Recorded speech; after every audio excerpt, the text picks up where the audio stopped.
Parce qu'en fait, l'écouter, je l'ai toujours fait, mais pas bien. Et en fait, au fond de moi, je le savais, mais j'arrivais pas à l'accepter.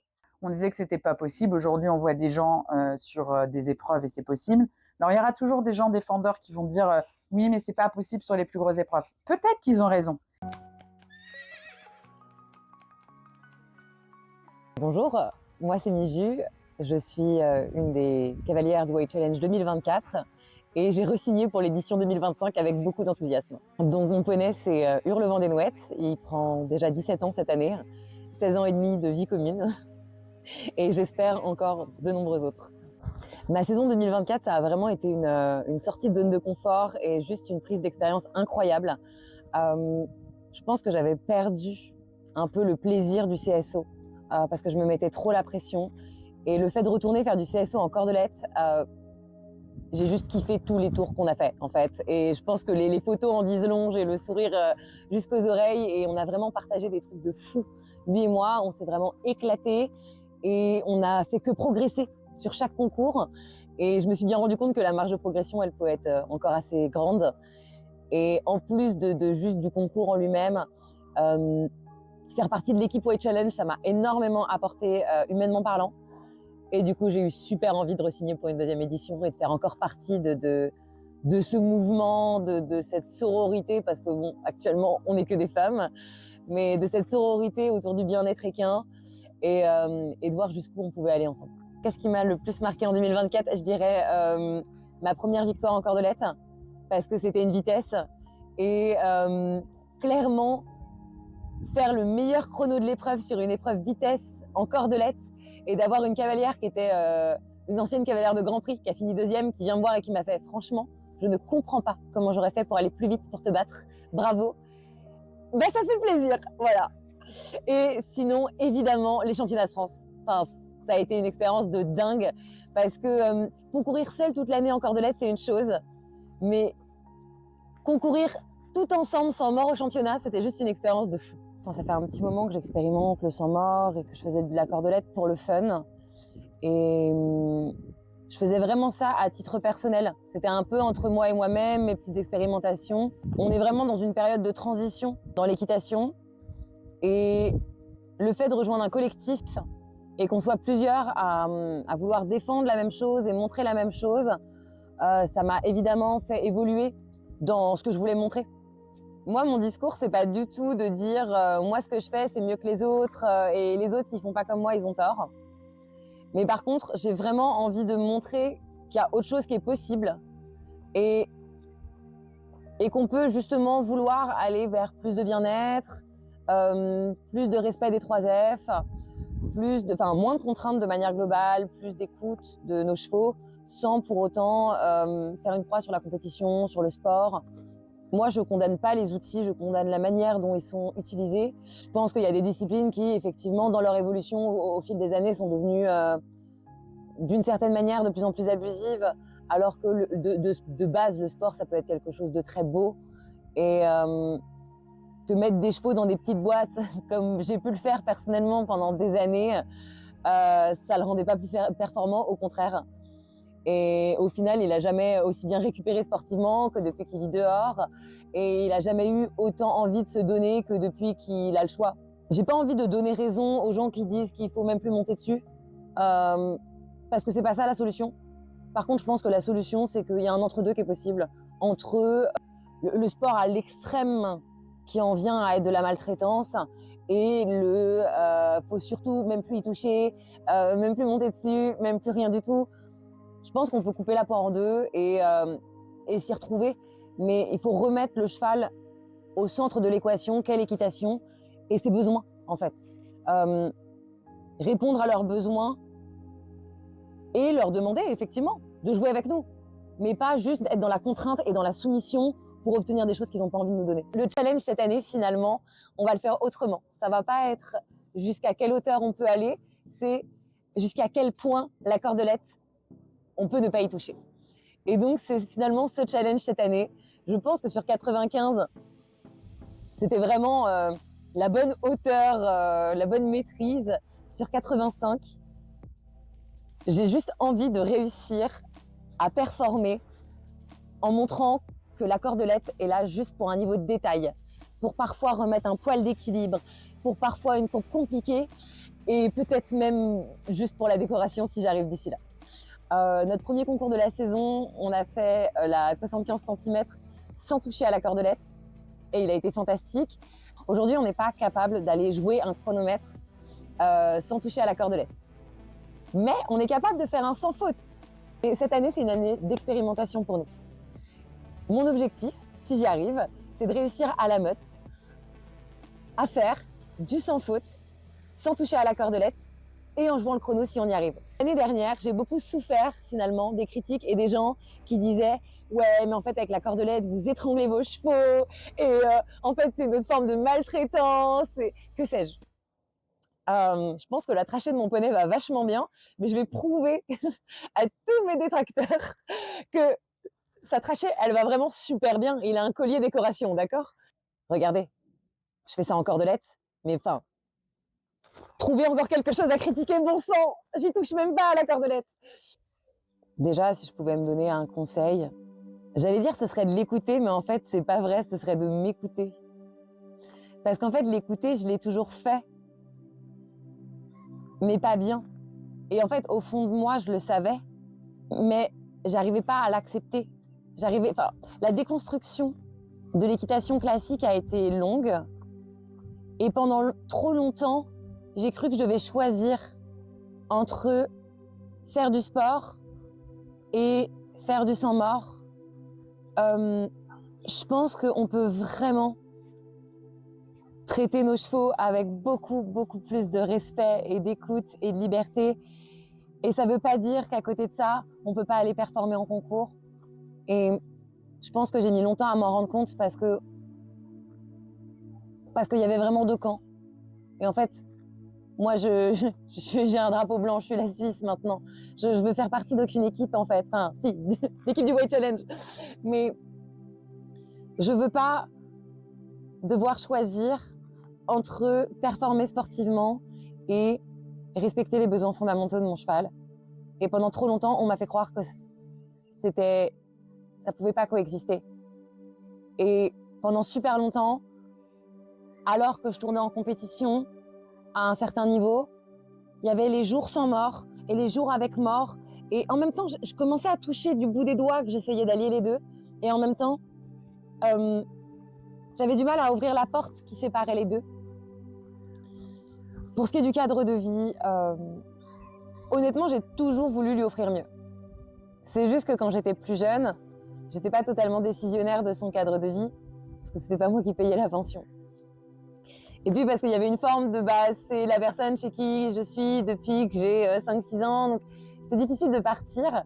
Et quand finalement j'ai déménagé à 900 km, j'ai pu choisir ce que je voulais de mieux. Donc après une vie en boxe avec quelques heures dehors par semaine, j'ai pu lui offrir une vie en boxe avec la demi-journée en paddock, puis la nuit en boxe avec la journée en paddock. Et en fait, à chaque fois qu'on a déménagé, ça a été pour lui offrir mieux. J'ai pu enfin lui permettre de lui offrir le cadre de vie que je voulais lui offrir. Et c'était de vivre au pré avec des copains à l'année. C'était un cheval qui avait beaucoup de sang, qui pouvait être assez nerveux dans le travail. Alors maintenant, avec du recul, je sais qu'il réagissait à mes émotions. Mais jusqu'où le fait d'être enfermé dans une petite boîte, c'était pas dur. Et ça lui demandait pas de prendre beaucoup sur lui en termes d'énergie. Alors forcément, quand il sortait de sa petite boîte, il explosait beaucoup. Aujourd'hui, depuis qu'il vit au pré, les rares fois où il a été un peu explosif, c'est parce que j'étais à côté de mes pompes et qu'il m'a souligné le fait que j'étais pas bien, que j'étais tendue et qu'il était temps que je me reprenne. Sinon, il est toujours hyper calme, hyper à l'écoute. Il a hyper envie de partager les moments qu'on partage. Mais parce que, comme il l'avait dit dans une communication animale, même si je sais pas trop si c'est le sujet du White Challenge, je parlais de communication animale, mais en fait, par le passé, sa seule interaction avec d'autres êtres vivants, c'était moi. Et en fait, ses besoins émotionnels, j'étais la seule personne qui y répondait, puisque j'étais la seule personne avec qui il était directement en contact au quotidien.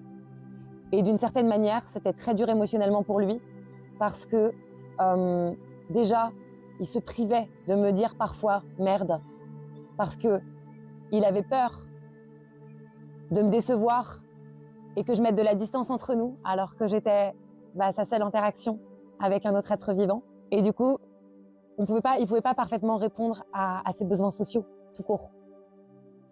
Qu'aujourd'hui, il est en troupeau, s'il est de mauvaise humeur, il peut aller se friter avec ses poteaux. Et du coup, quand j'arrive, il est content de me voir, il a déchargé ce qu'il avait à décharger. Ou à l'inverse, j'arrive, il me trouve de mauvaise humeur et ça le saoule. Et il se barre, il se laisse pas attraper et il me dit écoute, si t'es dans cet état émotionnel, c'est non, tu te calmes et après, tu pourras m'attraper. Mais en fait, avant, il pouvait pas se laisser cette liberté. Parce que s'il me disait merde, il perdait son interaction sociale du jour et en fait, il se punissait en voulant s'exprimer. Qu'aujourd'hui, il peut enfin être lui-même et s'exprimer. Et en fait, c'était hyper triste parce qu'il perdait une partie de son droit de parole en n'ayant pas ses besoins sociaux qui étaient répondus en intégralité, en étant en contact avec d'autres êtres vivants en permanence. Et donc aujourd'hui, il peut me dire merde parce qu'il n'a pas besoin de moi pour interagir avec d'autres êtres vivants. Et à l'inverse, s'il a besoin de décharger des trucs, il se décharge pas forcément sur moi et il peut se décharger en faisant l'andouille avec les copains.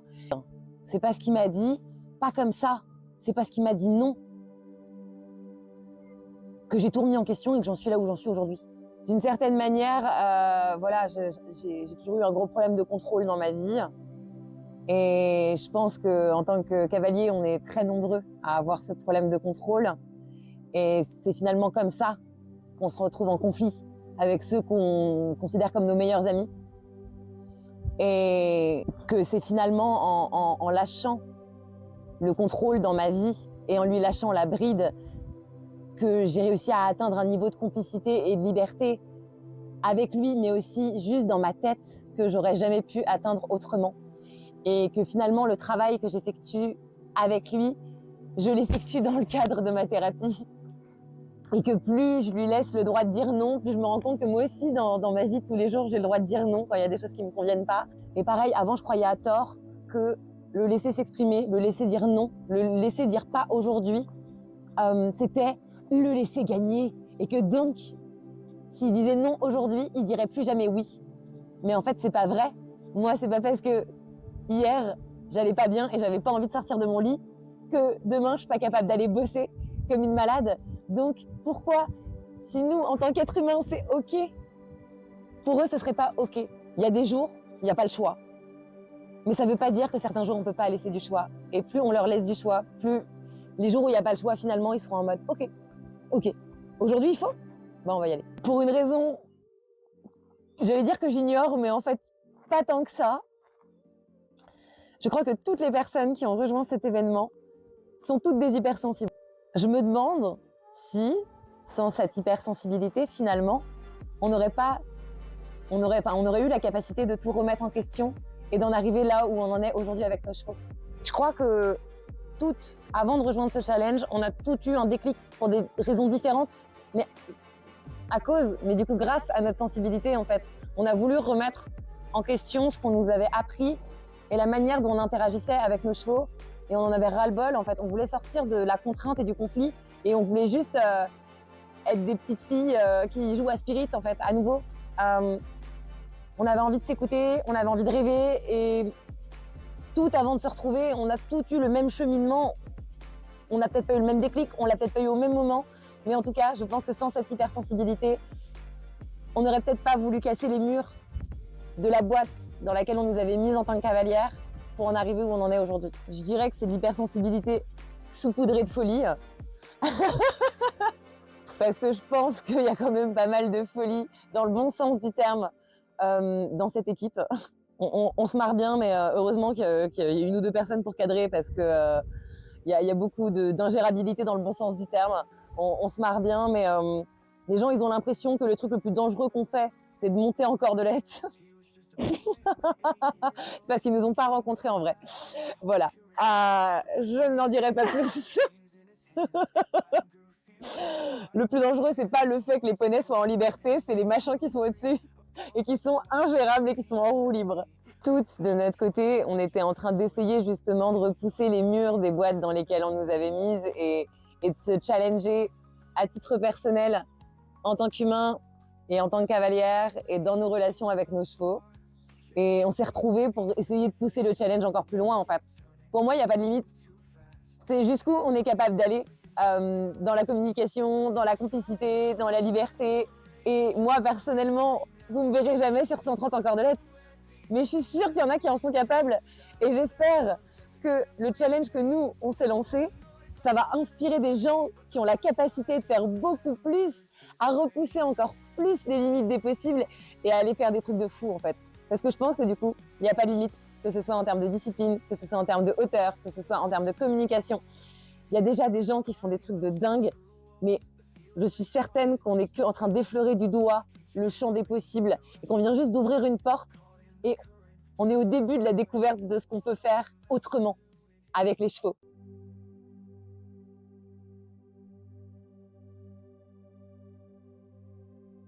Moi, c'est Emeline Thibault. Je suis naturopathe, nutritionniste, iridologue pour les chevaux et les chiens depuis quelques années. Je pratique sur toute la France. Tout peut être réalisé sur place ou à distance. Et je suis passionnée de chevaux depuis toujours.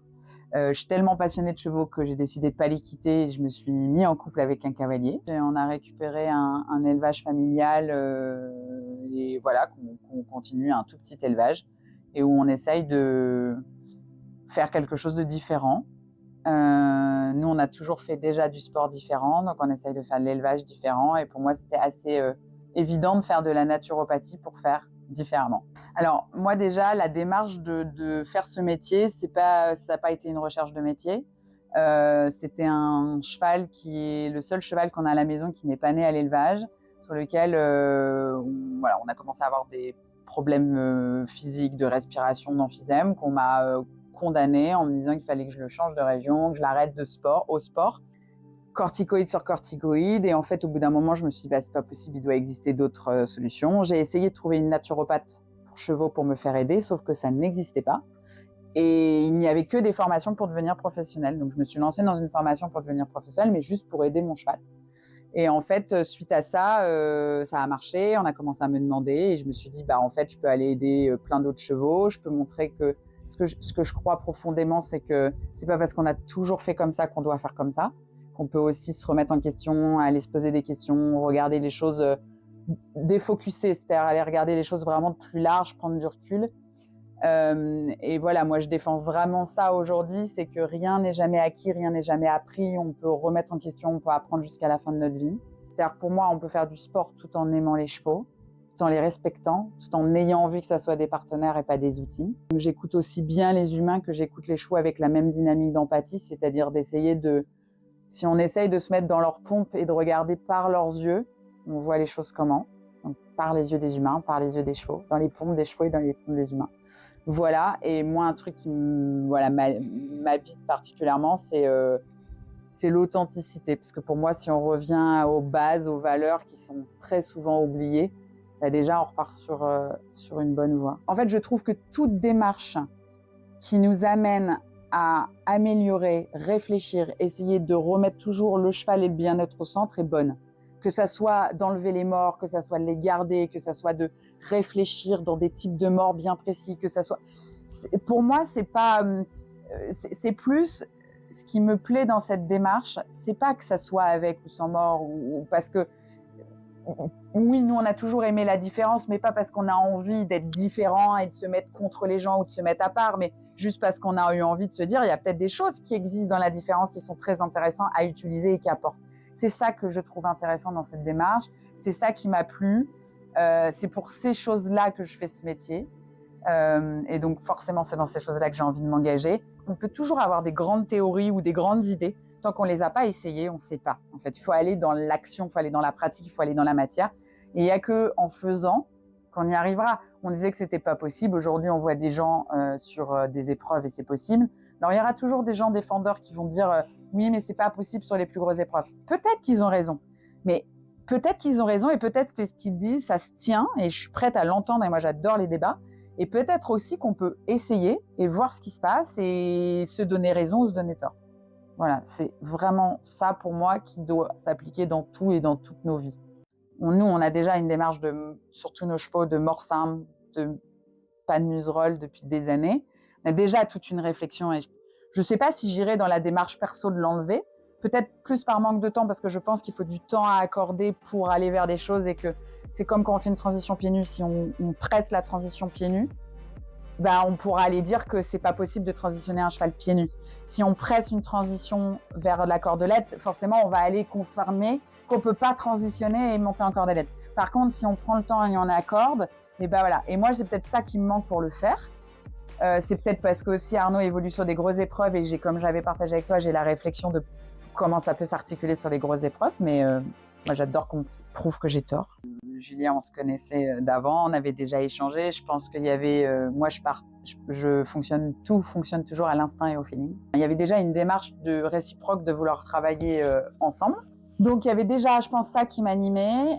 En effet, j'ai suivi déjà le Watch Challenge l'année dernière et je me suis dit, tiens, c'est intéressant. En fait, je me suis sentie moins seule dans le côté, moi, on nous a souvent décriés comme des fous, des huluberlus, et je me suis dit, ouh, ça me fait du bien à mon petit cœur, je me sens moins seule. Donc ça a attiré mon attention. Et puis, moi, j'ai une de mes ambassadrices, enfin ma seule ambassadrice, Maureen Sirius Edolia, qui a commencé à partager. Donc ça a attiré encore plus mon regard. Et en fait, quand j'ai compris l'essence du message qui avait envie d'être véhiculé derrière, en fait, la démarche, c'est pas tant le mort ou pas le mort, c'est plus profond que ça, c'est plus ancré que ça, c'est vraiment cette démarche qu'on anime depuis toujours, parce que moi, je suis pro sans fer, et pourtant, là, j'ai remis des fers plastiques à certains chevaux parce que j'arrive pas à trouver la solution sans fer. Donc, il faut pas être extrémiste dans tout. Et moi, j'ai aimé votre démarche c'est pour montrer quelque chose de plus profond que la cordelette. Et si les gens comprennent pas et s'arrêtent à la cordelette, ils ont rien compris au message et ils ont rien compris à l'essence. Et moi, c'est ce qui m'a plu, je me suis reconnue dans ça. Et voilà. Et j'assume que je vais venir soutenir un challenge et accompagner des filles dans un challenge, et que moi, au quotidien, je monte pas en cordelette et que mon mari ne monte pas en cordelette. C'est pas grave, en fait, en soi. Moi, j'ai choisi d'offrir, du coup, à toutes les participantes, que ce soit amateur ou club, l'accompagnement global que je propose chez moi. Et elles vont avoir du suivi avec moi jusqu'au championnat, mais que je puisse aussi fournir mon accompagnement jusqu'au bout, à l'instant T, aussi bien sur le cheval que sur le couple. Pour moi, la naturopathie, c'est pas donner 3 plantes et c'est pas remplacer les produits chimiques par du naturel, parce que pour moi, on n'a pas fait de naturopathie. C'est plus une philosophie de vie, c'est une autre paire de lunettes qu'on met sur notre nez pour regarder les situations. Et pour moi, ça va reprendre les besoins physiologiques, bien entendu, de l'espèce cheval et jusqu'à l'individu où on détermine une carte d'identité, parce que on va pas accompagner le même individu A que le B. La naturopathie, pour moi, c'est revenir aux bases, revenir à l'essentiel. C'est aussi réfléchir un peu autrement. C'est-à-dire, là où on voit des pathologies, nous, on voit des symptômes. Un symptôme, c'est un message. C'est qu'un déséquilibre s'est installé dans le corps. Donc, on fait pas taire un symptôme. On l'accompagne pour pas qu'il prenne trop d'ampleur et on regarde ce qu'il veut nous dire et on cherche la cause. Et une fois qu'on a trouvé la cause, il y a un peu de magie qui s'opère, tout disparaît. Grâce à l'iridologie, qui est l'analyse de l'iris de l'œil, on voit l'état interne du cheval avec ses équilibres et ses déséquilibres et ce qu'on doit accompagner. Et après, forcément, tout passe par la nutrition. Tu peux venir me voir en me disant que tu as mal au ventre. Si je découvre que c'est parce que tu manges McDo tous les jours, je vais rien te donner. On va commencer par arrêter de manger McDo. C'est pareil pour les chevaux. Donc, Hippocrate disait que l'alimentation, c'était la base de la santé. C'est la base de tout, on ne fait rien sans ça.